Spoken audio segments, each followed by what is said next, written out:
Hello everyone, welcome to the channel. మీరు ఖచ్చితంగా నా రౌండ్ 1, 2, 3 గేమ్స్ చూసే ఉంటారు. రౌండ్ 1లో ఏమొచ్చి నేను ఆ సిసిలియన్ డ్రాగన్ ఎదురుగా నిలబడలేకపోయాను. రౌండ్ 2లో నా ఫేవరెట్ కింగ్స్ నేను అటాక్ ఆడి అది డిఫెన్స్ ఆడి ఒక భయంకరంగా కింగ్స్ ఆడి అటాక్ చేశాను అండ్ గెలిచాను. రౌండ్ 3లో నేను నా favourite Roy Lopez Audi you know buyer వేరియేషన్ని ఓడించాను. And ఇది రౌండ్ 4. ఇది నేను సిసిలియన్ డిఫెన్స్ ఆడుతున్నాను. నేను బ్లాక్ పీసెస్తో ఆడుతున్నా, నా ఆపోనెంట్ వైట్ పీసెస్తో ఆడుతున్నాడు. 3 రౌండ్స్ మనం నా పర్స్పెక్టివ్ నుంచి చూసాం, బట్ ఈ గేమ్ మాత్రం నా ఆపోనెంట్ పర్స్పెక్టివ్ నుంచి చూద్దాం. చాలా అగ్రెసివ్గా ఆడాడు, బాగుంటుంది. అండ్ ఓకే, నా ఆపోనెంట్ నుంచి పాయింట్ E4తో ఓపెన్ చేస్తాడు. ఈ స్క్వేర్స్ని కంట్రోల్ చేయడానికి, బిషప్ని డెవలప్ చేయడానికి, నైట్ని డెవలప్ చేయడానికి అండ్ సింపుల్గా గ్యాదరింగ్ చేసుకోవడానికి. అండ్ నేను ఇక్కడ E5 ఆడొచ్చు, తను కింగ్స్ గంబెట్ ఆడొచ్చు, రోలోపెజ్ ఆడొచ్చు, ఇటాలియన్ ఆడొచ్చు, తన ఇష్టం వచ్చింది ఆడొచ్చు. బట్ నేను ఇక్కడ C5 ఆడాను, సిసిలియన్ డిఫెన్స్. అండ్ సిసిలియన్ డిఫెన్స్కి చాలా చరిత్ర ఉంది. చాలామంది టాప్ గ్రాండ్ మాస్టర్స్, చాలామంది వరల్డ్ ఛాంపియన్స్ సిసిలియన్ డిఫెన్స్ ఆడేవారు. వాళ్ళకి ఎప్పుడైతే గెలాలనిపించినా లేదా వాళ్ళ స్టైల్ బట్టి. గ్యారీ కాస్పర్ అయితే ఎక్స్క్లూజివ్గా సిసిలియన్ డిఫెన్స్ ఆడేవాడు. ఈ పొజిషన్లో ఎప్పుడైతే E5 ఆడాడో ఓడిపోయాడు ఒక గేమ్. ఆ గేమ్ చాలా భయంకరంగా ఓడిపోయాడు. ఆ గేమ్ గురించి ఎప్పుడైనా కవర్ చేద్దాం, చాలా ఫేమస్ గేమ్ అది. ఆపోనెంట్ ఎవరో చెప్పండి, నేను వైట్ పీసెస్తో ఆడుతుంది ఎవరో. సో C5 ఆడాడు, ఎప్పుడు గ్యారీ కాస్పర్ కూడా. నేను కూడా C5 ఆడా, చాలా అగ్రెసివ్. ఇదేంచి ఇంబ్యాలెన్స్ ఉంటుంది. నువ్వు పాన్ని సెంటర్లో పెట్టావు, నేను ఫ్లాంక్లో పెట్టాను. ఇప్పుడు నా పాన్ తీసుకుని కంట్రోల్ చేస్తున్నా అండ్ ఇంబ్యాలెన్సెస్ ఉంటాయి పొజిషన్లో. ఇది ఒక డబుల్ హెచ్డ్ ఓపెనింగ్. వైట్కి గెలిచే ఛాన్స్ ఉంటుంది, బ్లాక్కి గెలిచే ఛాన్స్ ఉంటుంది. అండ్ మీకు డ్రా వద్దు, ఒక బోరింగ్ డ్రా వద్దు, అగ్రెసివ్ గేమ్ కావాలి. నేను ఓడిపోయినా పర్లేదు, లేదా నేను గెలిచినా పర్లేదు, నేను చెక్మేట్ చేసినా పర్లేదు, నా ఆపోనెంట్ నన్ను చెక్మేట్ చేసినా పర్లేదు. నాకు ఒక ఇంట్రెస్టింగ్ గేమ్ కావాలనుకుంటే సిసిలియన్ డిఫెన్స్ ఆడండి, చాలా బాగుంటుంది. అండ్ సిసిలియన్ డిఫెన్స్ అయితే నేను రికమెండ్ చేస్తాను. మీకు ఇష్టం వచ్చిన వేరియేషన్స్ ఏమంచి మీరు ఆన్లైన్లో వెతుక్కోవడం కానీ, లేదా మీరు ప్రాక్టీస్ చేయడం కానీ ఆడండి. ప్రతి వేరియేషన్ కూడా వాటి ఇంపార్టెన్స్ ఉంటుంది. ఒక వేరియేషనే బెస్ట్ అని చెప్పను నేను. లైక్ సిసిలియన్ క్లాసికల్ వేరియేషన్ కానీ, లేదా డ్రాగన్ సిసిలియన్ కానీ, నైడార్ఫ్ కానీ, లేదా ఫ్రెంచ్ టైమానో సిసిలియన్ కానీ, కెరెస్ సిసిలియన్ కానీ. ఈ పొజిషన్లో నైట్ టు కెరెస్ సిసిలియన్ ఇది, కైరస్ సిసిలియన్ ఇది. ఇలా ఆడచ్చు కావాలంటే. బట్ నేనైతే చాలా వాటికి ప్రిపేర్ అయి ఉన్నాను. నా ఆపోనెంట్కి అంత థియరీ తెలుసుందని నాకు తెలిసిన థియరీ. అందుకే నా ఆపోనెంట్ నైట్ F3 ఆడాడు. ఎందుకు, ఈ D4 పొజిషన్ ప్రిపేర్ చేయడానికి. అండ్ ఈ పాన్ చాలా అనాయింగ్ ఉంది. సో నేను ఇప్పుడు D4 ఆడి పాన్ రిమూవ్ చేయాలనుకుంటున్నాను. నీ సెంటర్ పాన్ ఇచ్చానా, నీ ఆ సైడ్ పాన్ని తీసేయాలనుకుంటావు. ఆ సెంటర్ పాన్ ప్లేస్లో నువ్వు ఒక పీస్ పెట్టాలనుకుంటున్నావు, సెంటర్లో నైట్ పెట్టాలనుకుంటున్నావు. ఇప్పుడు క్వీన్తో పెట్టావు అనుకో, బ్లాక్ అనేది సింపుల్గా నైట్ డెవలప్ చేసుకుంటుంది. సో నువ్వు నైట్తో తీద్దాం అనుకుంటావు. అందుకే నైట్ F3 ఆడతాడు నా ఆపోనెంట్. నుంచి ఇక్కడ వేరే మూవ్స్ ఆడొచ్చు, లైక్ C6 ఆడొచ్చు, నైట్ C6 ఆడొచ్చు, G6 ఆడొచ్చు, హైపర్ ఎక్సలరేటెడ్ డ్రాగన్ సిసిలియన్ ఆడొచ్చు, లేదా నైట్ F6 ఆడొచ్చు, నిమ్జోవిచ్ సిసిలియన్ ఇది, లేదా E6 ఆడొచ్చు, ఫ్రెంచ్ వేరియేషన్ ఇది, లేదా D6 ఆడొచ్చు, నేను ఆడిన మూవ్ ఇదే, లేదా ఇక్కడ E5 కూడా ఆడొచ్చు కావాలంటే, కొన్ని రకాల థింగ్స్. అండ్ నేను ఇక్కడ D6 ఆడాను. D6 మూవ్ ఎందుకు ఆడానో మీకు అర్థమవుతుంది. బిషప్ని డెవలప్ చేయడానికి అయితే కాదు. నా ఆపోనెంట్ వచ్చి D4 ఆడాడు. తన సెంటర్ పాయింట్ ఇచ్చేస్తున్నాడు నా సైడ్ పాయింట్ కోసం, అనాయింగ్ ఉంది కాబట్టి. నేను హ్యాపీలీ ట్రేడ్ చేశాను, ఎందుకంటే నాకు ఈ ఓపెన్ 5 వస్తుంది రుక్ కోసం. అండ్ ఒక సైడ్ పాయింట్ ఇచ్చేసా సెంట్రల్ పాయింట్ కోసం. సో నాకు ఇప్పుడు 2 సెంట్రల్ పాయింట్స్, వైట్కి ఒక సెంట్రల్ పాయింట్ కాబట్టి. అండ్ ఓకే, నేను ఇక్కడ నైట్ డెవలప్ చేసుకున్నా ఈ పాయింట్ని అటాక్ చేయడానికి. అండ్ అందుకే నేను D6 ఆడా, ఈ పుష్ని ఆపడానికి. అండ్ నా ఆపోనెంట్ ఇక్కడ నైట్ C3 ఆడాడు, ఈ పాయింట్ని డిఫెండ్ చేయడానికి. అండ్ నేను ఇక్కడ నా ఫస్ట్ గేమ్ గుర్తున్నట్లేదు, నా ఆపోనెంట్ ఈ పొజిషన్లో G6 ఆడాడు, దాన్ని డ్రాగన్ సిసిలియన్ అంటారు. బట్ నేను ఇక్కడ A6 ఆడా, నైడార్ఫ్ సిసిలియన్. అండ్ ఇది గ్రాండ్ మాస్టర్, ఒక అర్జెంటీనియన్ గ్రాండ్ మాస్టర్ మిగెల్ నైడార్ఫ్ పేరు మీద ఉంది. అతని ఈ ఇన్వెన్షన్ చేశారు. అండ్ ఐడియా ఏంటంటే, ఈ నైడార్ఫ్ సిసిలియన్ది మనం స్క్వేర్స్ని కంట్రోల్ చేస్తాం, డెవలప్ చేయడం కాకుండా స్క్వేర్స్ని కంట్రోల్ చేస్తున్నాం. ఈ స్క్వేర్ని B5 స్క్వేర్ని కంట్రోల్ చేస్తున్నాం, ఈ పీసెస్ రానియకుండా. దాని తర్వాత B5 పుష్ చేస్తాం, బిషప్ని లాంగ్ డయాగ్నల్లో పెట్టుకుంటాం, నైట్ B2 D7 పెడతాం, రూక్ టు C8 ఆడతాం, క్వీన్ టు C7 కానీ, క్వీన్ టు A కానీ పెడతాం, queen side counter play start చేస్తాం మనం. అండ్ కింగ్ సైడ్ కూడా అటాక్ చేయొచ్చు కావాలంటే. ఈ బిషప్ నుంచి లాంగ్ డయాగ్నల్లో కింగ్ సైడ్ అటాక్కి పనికొస్తుంది. ఈ క్వీన్ కూడా C7 నుంచి కింగ్ సైడ్ అటాక్కి పనికొస్తుంది కొన్ని వేరియేషన్స్లో. అండ్ నైట్ కూడా సింపుల్గా రీరూట్ చేసుకొని కింగ్ సైడ్ అటాక్కి పనికొస్తుంది. సో సిసిలియన్ డిఫెన్స్ చాలా ఐడియాస్ ఉన్నాయి. నేను అన్నిటికీ ప్రిపేర్ అయ్యి వచ్చాను, బట్ ఈ గేమ్లో కొంచెం మిస్క్లిక్ అయింది. అండ్ నా ఆపోనెంట్ లిటరల్లీ ఇక్కడ ఏ మూవ్ అయినా చేయొచ్చు, ఏ మూవ్ అయినా, and logical looking A moves అయినా. లైక్ ఇప్పుడు చెప్తాను చూడండి, ఇది చాలా సీక్రెట్ పొజిషన్. ఈ పొజిషన్ ఇది ఇక్కడ B5 వస్తుందని తెలుసు మనకి. సో ఆ టైంలో స్టార్టింగ్ డేస్లో ఈ వేరియేషన్ వచ్చినప్పుడు అందరూ A4 ఆడేవారు. A4 ఆడేవారు, యాంటీ నైడార్ఫ్ లాగా A4 ఆడేవారు B5 ఆపడానికి. బట్ A4 ఆడొచ్చు మీరు కావాలంటే ఇప్పుడు కూడా ఏం తప్పలేదు. ఇక్కడ A3 కూడా ఆడొచ్చు. ఇక్కడ B3 ఆడొచ్చు. B3 కూడా ఆడొచ్చు. B4 కూడా ఆడొచ్చు. ఇదంతా మంచిది కాకపోయినా ఆడొచ్చు. వరస్ట్ అయితే కాదు. అండ్ ఇక్కడ బిషప్ టు E2 ఆడొచ్చు. బిషప్ టు D2 ఆడొచ్చు. బిషప్ టు G5 ఆడొచ్చు. బిషప్ టు E2 ఆడొచ్చు. బిషప్ టు D3 ఆడొచ్చు. బిషప్ టు C4 ఆడొచ్చు. F3 ఆడొచ్చు. F4 ఆడొచ్చు. G3 ఆడొచ్చు. G4 ఆడొచ్చు. దీన్ని డెక్కర్ గ్యాంబెట్ అంటారు. ఇదైతే నేను అంత రికమెండ్ చేయను. H3 ఆడొచ్చు. H4 ఆడొచ్చు. రుక్ టు B1 ఆడొచ్చు. రుక్ టు B8 ఆడొచ్చు. అదేంటి G1 ఆడొచ్చు. B1 G1 కదా రుక్ టు B1 ఆడొచ్చు. అండ్ ఇక్కడ నైట్ని కూడా వెనక్కి తెచ్చుకోవచ్చు. మీరు ఇక్కడ చూసినట్టయితే ఏ మూవ్ అయినా ఆడొచ్చు ఈ పొజిషన్లో. ఇవన్నీ టాప్ గ్రాండ్ మాస్టర్స్ ఆడిన మూవ్స్. మళ్ళీ టాప్ గ్రాండ్ మాస్టర్స్ ఆడిన మూవ్స్ చాలా థియరీ ఉంది ప్రతి మూవ్ వెనకాల. చాలా థియరీ ఉంది. అందుకే నేను అన్నిటికీ ప్రిపేర్ అవ్వలేకపోయినా నా అపోనెంట్కి ఇవన్నీ తెలియదు కాబట్టి నేను కొన్ని లైన్స్కి ప్రిపేర్ అయ్యొచ్చు. లైక్ బిషప్ టు C4 లైన్కి ప్రిపేర్ అయ్యొచ్చాను.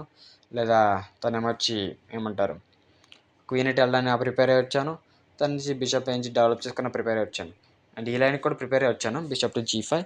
ఈ లైన్ ఎక్కువ నా ఆన్లైన్ గేమ్స్లో నా ఆపోనెంట్స్ ఎక్కువ ఆడుతూ ఉంటారు. అండ్ దీన్ని రిక్టర్ రోజర్ అటాక్ అంటారు. అఫీషియల్ నేమ్ కాకపోయినా అందరూ అలాగే పిలుస్తూ ఉంటారు. అండ్ ఐడియా ఏంటి, ఇప్పుడు నైట్ని తీసి డబుల్ పౌన్స్ థ్రెటన్ చేస్తున్నాను. సో ఇప్పుడు నేను ఈ పౌన్ పుష్ చేయాలి, క్వీన్తో డిఫెండ్ చేయాలి కాబట్టి. బట్ ఇప్పుడు నాకు ఒక చాయిస్ ఉంది. నేను ఇక్కడ E6 ఆడాలా E5 ఆడాలా అని చెప్పేసి. సిసిలియన్ నైట్ ఆర్ఫ్లో ఎలాగంటే నైట్ ఆర్ఫ్ ప్లేయర్స్ అందరూ E5 ఆడతారు. అదే night RF theme. Night RF ఏంటంటే ఈ స్పేస్ని కంట్రోల్ చేస్తారు. ఇక్కడ ఈ బోలస్లావ్స్కి హోల్ అంటారు దీన్ని. ఈ ఇస్సాక్ బోలస్లావ్స్కి అని చెప్పేసి ఒక ప్లేయర్, అతని పేరు మీద వచ్చిన హోల్ అది. అతను ఐడెంటిఫై చేసింది. ఆ హోల్ ఏంటంటే సింపుల్గా పర్మనెంట్ వీక్నెస్ అయిపోద్ది. వైట్ ఏమో సింపుల్గా బిషప్ టు C4 ఆడి స్క్వేర్ని కంట్రోల్ చేసి బిషప్ని వెనక్కి తెచ్చుకొని C4 ఆడి స్క్వేర్ని కంట్రోల్ చేసి తన క్వీన్ తనకు డిఫెండ్ చేస్తుంది. తన ఈ నైట్తో ఆల్రెడీ ఇటు ఉన్నాడు కాబట్టి తన నైట్ని మూవ్ చేసిన ఈ స్క్వేర్ని కంట్రోల్ చేయడం. ఆ స్క్వేర్ని కంట్రోల్ చేయడానికి వైట్ చాలా కష్టపడుతుంది. అండ్ బ్లాక్ ఏంటి సింపుల్గా E5 మూవ్ వల్ల స్క్వేర్ని కంప్లీట్ యాక్సెస్ ఇచ్చేద్ది వైట్కి కంప్లీట్ యాక్సెస్ ఇచ్చేద్ది. అండ్ కానీ చాలా డైనమిక్ ప్లేస్ ఉంటాయి. ఎందుకంటే చాలా ఏమంటారు డైనమిక్స్ ఉంటాయి.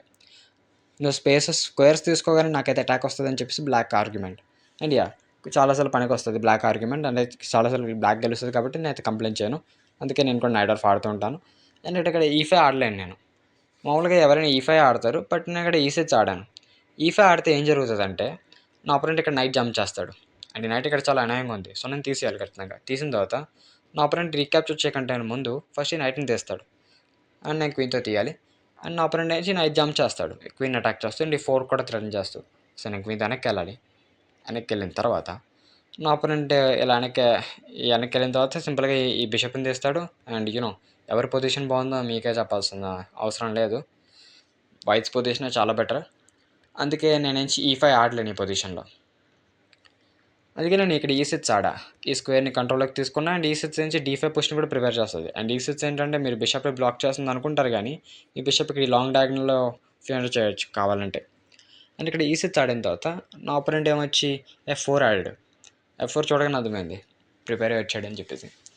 F4 ఏంటి, తను సింపుల్గా queen of 3 Audi G4 H4 ఆడి తన బిషప్ డెవలప్ చేసుకొని క్వీన్ సైడ్ గ్యాదరింగ్ చేసుకొని తన కింగ్ సైడ్ పాయింట్స్ని అగ్రెసివ్గా పుష్ చేసుకుంటూ వెళ్ళిపోతాడు. ఏం తెలియనట్టు పుష్ చేసుకుంటూ వెళ్ళిపోతూ అండ్ అలా గేమ్ కంటిన్యూ చేస్తాడు. నా కింగ్ని అటాక్ చేస్తాడు. అండ్ ఇక్కడ బిషప్ D7 ఆడా, ఎందుకంటే నాకు ఇక్కడ పిన్ ఇష్టం లేదు. సో బిషప్ D7 ఆడా. నా అపోనెంట్ క్వీన్ ఆఫ్ 3 ఆడాడు. ఈ క్వీన్ డేంజరస్గా ఈ రుక్కి లైన్ చేస్తూ అండ్ ప్రజెంట్ ఈ పాన్స్ ఉన్నాయి కానట్టుగా పోతాయి కొంచెంసేపట్లో. నేను ఇక్కడ నైట్ B2 D7 ఆడా. ఈ నైట్ని ఇక్కడ హెల్ప్ చేయడానికి. అండ్ కొన్నిసార్లు ఈ నైట్ నుంచి E5 స్క్వేర్లోకి వెళ్తుంది వైట్ అలౌ చేస్తే, లేదా ఈ C5 స్క్వేర్లోకైనా వెళ్తుంది ఈ పాయింట్ మీద ప్రెషర్ పెట్టడానికి. అండ్ ఈ నైట్ B2 D7 పనికి వస్తుంది. అండ్ నేను ఇక్కడ నా అపోనెంట్ నుంచి సింపుల్గా క్యాజలింగ్ చేసుకున్నాడు. తను రుక్ నుంచి కరెక్ట్గా నాకు క్వీన్ ఎదురుగా పెట్టాడు. అందుకే నేను క్వీన్ టు C7 ఆడా. అది మాత్రమే కాదు విషయం. ఇప్పుడు నేను ఈ పొజిషన్లో డైరెక్ట్గా B5 ఆడితే లెట్స్ ఇమాజిన్ ఇక్కడ B5 ఆడితే డైరెక్ట్గా B6 కానీ B5 కానీ నా అపోనెంట్ ఇక్కడ E5 ఆడతాడు. అంటే ఇప్పుడు ఈ నైట్ అటాక్లో ఉంటుంది అండ్ ఈ రుక్ కూడా అటాక్లో ఉంటుంది. అండ్ చాలా చాలా కాంప్లికేటెడ్గా ఉంటుంది. ఇది తీసిన తర్వాత ఈ రుక్ ఇంకా అటాక్లో ఉంటుంది. అండ్ ఈ పాన్ కూడా వేలాడుతుంటుంది. ఇక్కడ చాలా కాంప్లికేటెడ్ గేమ్ ఉంటుంది కాబట్టి నాకు నా అపోనెంట్ ఏమొచ్చి ఈ క్యాజలింగ్ చేసుకున్న తర్వాత వెంటనే నేను ఏమొచ్చి క్వీన్ టు C7 ఆడాను.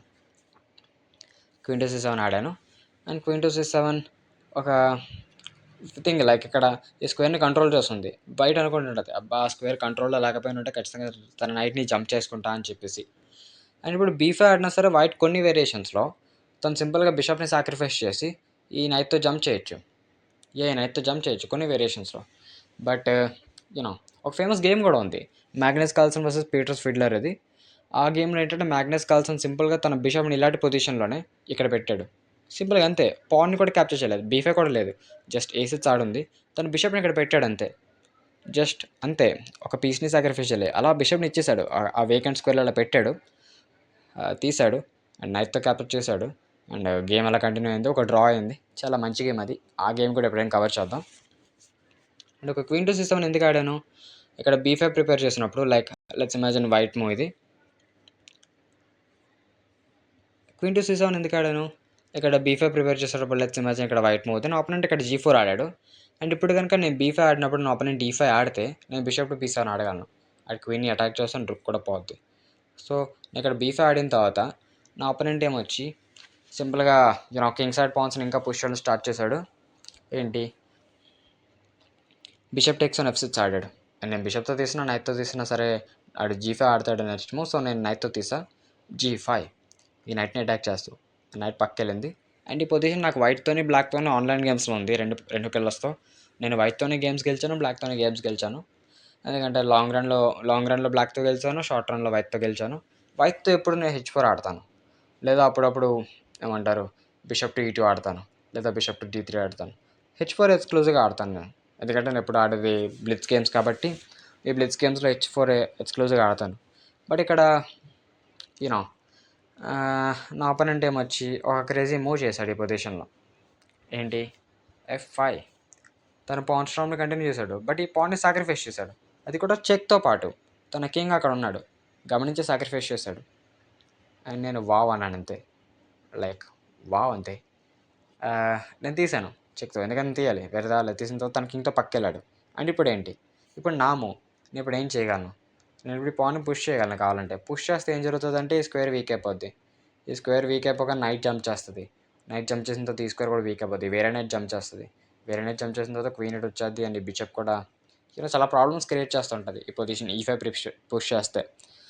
నాకు డైనమిక్స్ కూడా పెద్ద ఏం కనిపించట్లేదు. సో ఇక్కడ నేను నైట్ జంప్ చేసుకున్నా, నైట్ టు E5, ఈ క్వీన్ని అటాక్ చేస్తాను, ఈ బిషప్ కూడా ఈ లాంగ్ డయాగ్నల్ బాగా చూస్తుంది. సో అనుకున్నా వెళ్ళి ఈ పొజిషన్ నాకు చాలా బాగుంది కదా, నేను ఓడిపోయే ఛాన్స్ ఉండదని చెప్పేసి. But opponent queen to H5 ఆడాడు, బిషప్ని అటాక్ చేస్తూ. ఇంజిన్ ప్రకారం బెస్ట్ మూవ్ ఏంటంటే ఈ పొజిషన్లో బిషప్ టు F6, హ్యూమన్ కూడా అదే ఆడతాడు. బట్ నేనైతే క్వీన్ టు D8 ఆడాను. క్వీన్ టు D8 ఎందుకు ఆడానంటే నా ఆపోనెంట్ H4 పుష్ చేస్తాడు అనుకున్నా, పుష్ చేసిన తర్వాత నేను వెళ్ళిపోయి నా ఆపోనెంట్ ఏదో ఒక మూవ్ చేసిన తర్వాత నేను G3 ఆడి క్వీన్ని తరివేసి ఈ పాన్ని విన్ అవుతాం అనుకున్నా. ఇది నా ప్లాన్, అందుకే క్వీన్ కూడా డిఫెండ్ చేస్తుంది కదా బిషప్ని, ఇది నా ప్లాన్, అందుకే క్వీన్ టు D8 ఆడా. బట్ నా ఆపోనెంట్ తెలుసు అనుకుంటా, ఆడలేదు లేదు చూసిన పట్టించుకోలేదేమో, రుక్ టు G1 ఆడాడు డైరెక్ట్గా ఈ బిషప్ని అటాక్ చేస్తూ. నేను బిషప్ టు F6 ఆడా, నా ఆపోనెంట్ ఏం చేసి సింపుల్గా తీసుకున్నాడు. నేను క్యాథలింగ్ చేసి ఉండాల్సింది, బట్ నాకు ఎందుకో క్యాథలింగ్ చేయబుద్ది లేదు. లైక్ అఫ్ కోర్స్ ఎవరు క్యాథలింగ్ చేస్తారు, లైక్ ఈ పొజిషన్లో క్యాథలింగ్ చేస్తే వెల్ ఎవరికి చేయబుద్ది లేదు క్యాథలింగ్ ఈ పొజిషన్లో. అండ్ ఈజీగా బిషప్ తెచ్చుకొని వేరే రూపం కూడా తెచ్చుకొని చాలా అగ్రెసివ్గా ఉంటుంది గేమ్ అయితే, అందుకే నేను క్యాథలింగ్ చేయలే.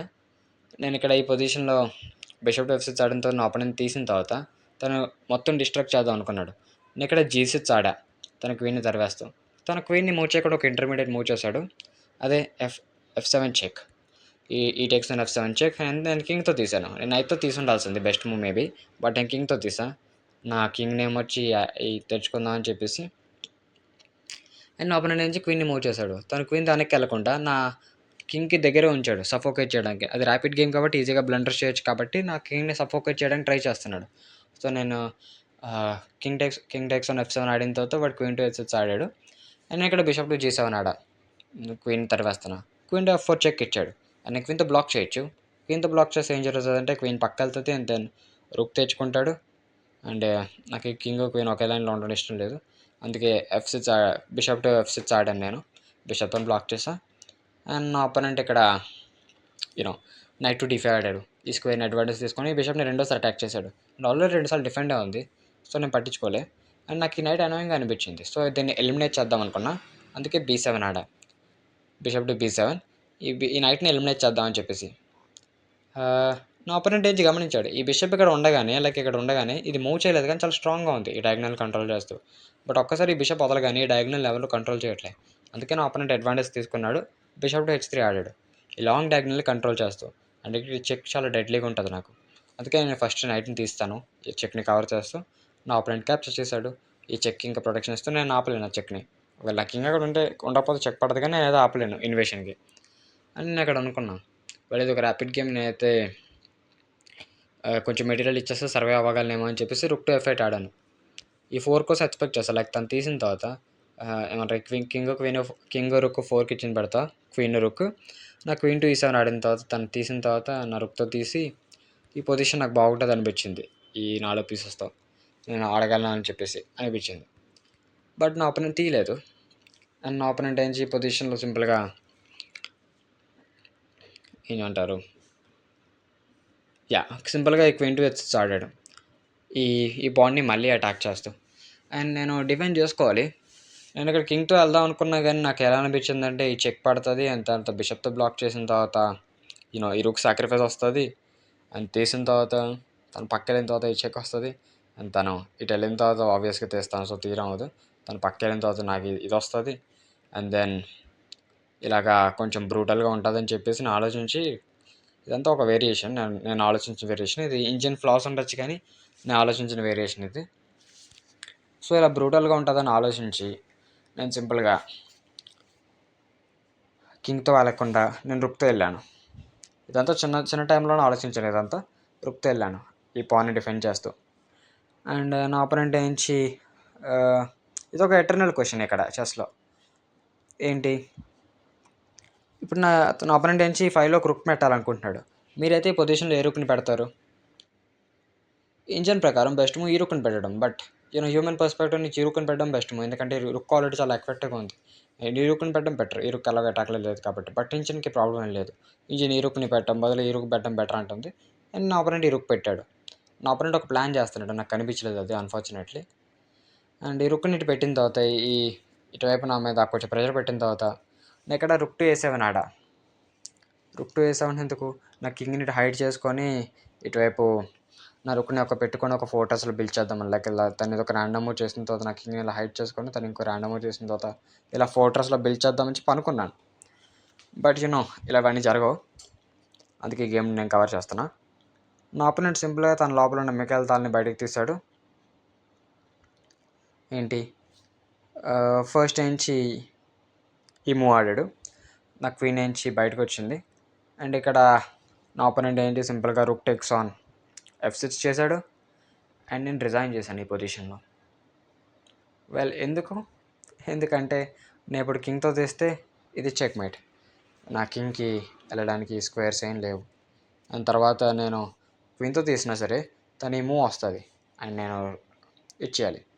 సో ఎందుకని చెప్పేసి నేను వెంటనే రిజైన్ చేస్తాను ఈ పొజిషన్లో. చాలా గ్రేట్ గేమ్ కదా. ఈ మూవ్ నేను అసలు ఎక్స్పెక్ట్ చేయలేదు. రుక్ టేక్స్ ఆన్ F6 గుర్తెట్టుకోవాలి ఈ మూవ్. అండ్ నా ఆపోనెంట్ గెలిచాడు. నేను రౌండ్ 4 ఓడిపోయాను. నెక్స్ట్ రౌండ్ గెలిచాను. నెక్స్ట్ రౌండ్లో ఓడిపోయాను. అండ్ అది ఆ గేమ్. ఐ హోప్ మీకు ఈ గేమ్ నచ్చే ఉంటుంది. గేమ్ వస్తే వీడియోని లైక్ చేయండి, షేర్ చేయండి అండ్ ఛానల్ని సబ్స్క్రైబ్ చేసుకోండి. అండ్ మరిన్ని ఇలాంటి ఇంట్రెస్టింగ్ గేమ్స్ కోసం స్టే ట్యూన్డ్. బాయ్.